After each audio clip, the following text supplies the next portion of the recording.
Apa kabar? Selamat malam. Kembali dengan obrolan misterius di malam hari. Semakin malam, akan semakin mengungkap misteri di balik meja kekuasaan. Dilema kepemimpinan Khofifah Indar Parawansa yang tersandera oleh berbagai kasus korupsi. Inilah catatan merah kepemimpinan Khofifah Indar Parawansa selama menjabat sebagai Gubernur Jawa Timur.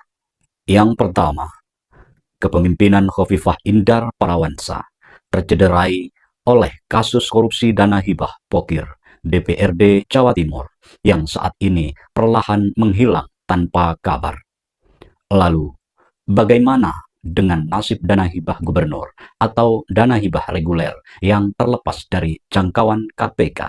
Padahal prakteknya juga sama, terjadi jual beli proyek hibah.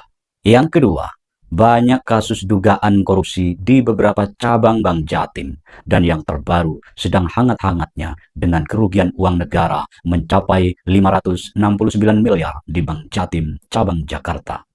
Padahal gubernur seharusnya melakukan pengawasan melalui Sekda sebagai komisaris di Bank Jatim tersebut. Yang ketiga, kasus dugaan korupsi dana hibah SMK swasta yang diungkap oleh Kejaksaan Tinggi Jawa Timur sebesar 60 miliar pada Dinas Pendidikan Jawa Timur.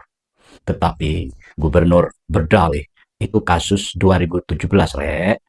Babi bu alias tak mau disangkut pautkan.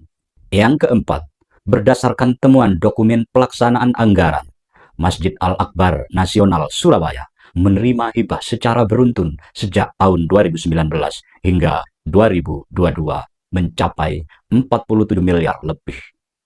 Padahal berdasarkan Peraturan Menteri Dalam Negeri Nomor 13 Tahun 2018, bantuan hibah yang bersumber dari APBD tidak boleh diberikan secara berturut-turut setiap tahun. Ini juga tak lepas dari sorotan publik.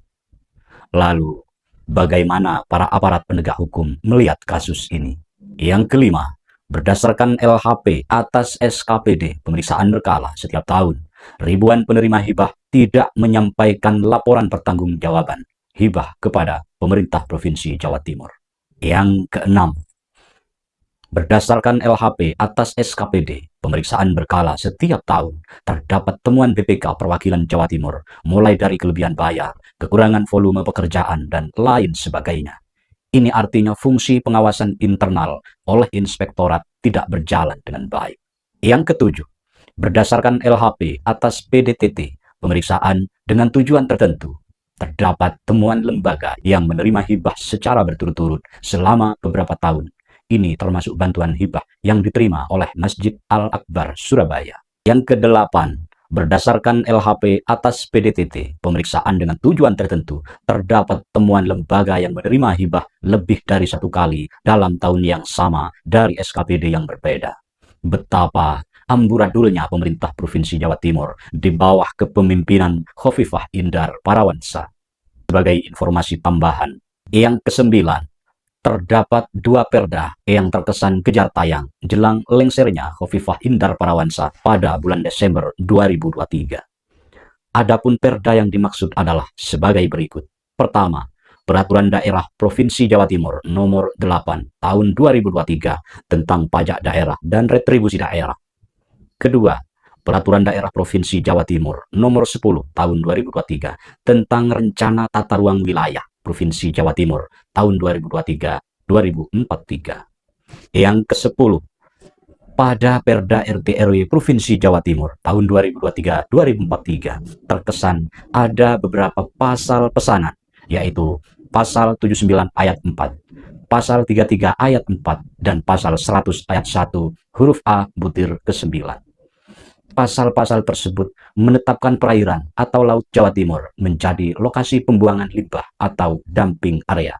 Ketiga lokasi dumping area tersebut berada di perairan Kabupaten Gresik, Kabupaten Tuban, dan selatan Kabupaten Banyuwangi dengan total luas area 4.325 hektar. Yang ke-11, menurut informasi yang beredar, pada tahun 2019 saat Pilgub Jatim digelar, PT BSI diduga menjadi salah satu penyandang dana untuk kemenangan Khofifah Emil sebesar 40 miliar. Selamat menikmati konten-konten edukatif tapi mengerikan.